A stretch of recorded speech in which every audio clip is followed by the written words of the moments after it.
Imagine reading like a transcript of your own life, and you just see the words he said and she said over and over again. It's completely flat, like watching a movie with the color just completely turned off. Right. Well, welcome to today's deep dive. We are looking at exactly how to inject that color back into your writing. We've got a stack of notes from the grade 12 Communicate unit. And the mission today is pretty straightforward. We are going to crack the code on reporting verbs, ways of talking, and prefixes. So you don't just, pass your exam, but you actually utterly dominate the Band 5 rubric. Because to get that top score, you really have to prove you can maneuver through the subtleties of human interaction. I mean, the rubric is practically begging you to ditch, he said. And use reporting verbs that show the actual intent behind the words, right? Like, I noticed a pattern in the notes with words like admit, deny, insist, or apologize. Oh, absolutely. They act almost like a mathematical formula. You can't just drop them into a sentence on their own. Because they force the rest of the grammar to conform to a specific shape. Exactly. That structural shift is exactly what examiners are hunting for. If you use a word like apologize, the sentence architecture has to pivot. Wait, so I couldn't just write, I apologize to be late. No, exactly. The verb apologize demands the word for plus an ing verb. So it has to be apologize for being late. It's the same with insist, you insist on doing something. Oh, okay. But a word like refuse suddenly demands the infinitive, like she refused to get up. Right. So the reporting verb is essentially the why of the conversation. It sets the boundaries. But, that still doesn't give us the physical reality of the moment, does it? We still need the how. Which is exactly where you bring in the physical delivery, the ways of talking. It's kind of like the Foley art, the sound design of a sentence. Yeah. A reporting verb tells me someone complained.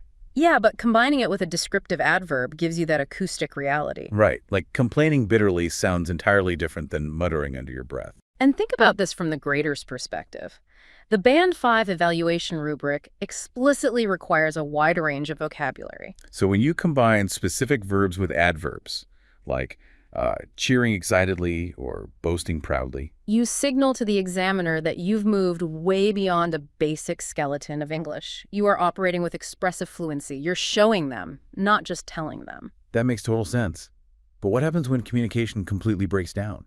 Like, what if you just don't have the specific word to describe a failure? Well, then you kind of have to reverse engineer the word itself using a prefix. Oh, right. Like adding gives us mistranslate. Or give us undercooked or overdue. Exactly. But the problem is students often treat negative prefixes as totally interchangeable. They'll just, slap un onto the front of anything. So they'll write something like unpolite, which is definitely going to trigger the rubric's penalty for spelling mistakes. Oh, big time. Top marks require no or very few spelling mistakes. It's a huge trap. I honestly always thought negative prefixes were just these random memorization traps. But looking at the rules for ill, im, and ire, there's actually a physical reason behind them, isn't there? There is. It's phonetic assimilation. It's all about how the human mouth physically moves.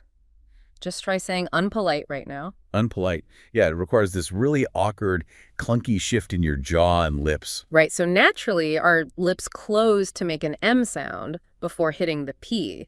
It physically flows better to say impolite. Oh, wow, so that's why im pairs with words starting with M or P, like immature. Exactly. And ill pairs with L words, like illiterate or illogical, simply because your tongue is already in the right place. That is wild. Yeah. R gives us irresponsible because of the R. It's not arbitrary at all. It's literally just biology. Yeah. So if you really want to master this exam strategy, rely on the mechanics of the language, map out those reporting verb formulas. And then layer in that acoustic Foley art with, ways of talking. Right. And let the physical movement of your mouth actually help you nail those tricky prefix spellings. It's basically a complete toolkit for recreating reality on the page. But, it leaves you something kind of wild to think about. Oh.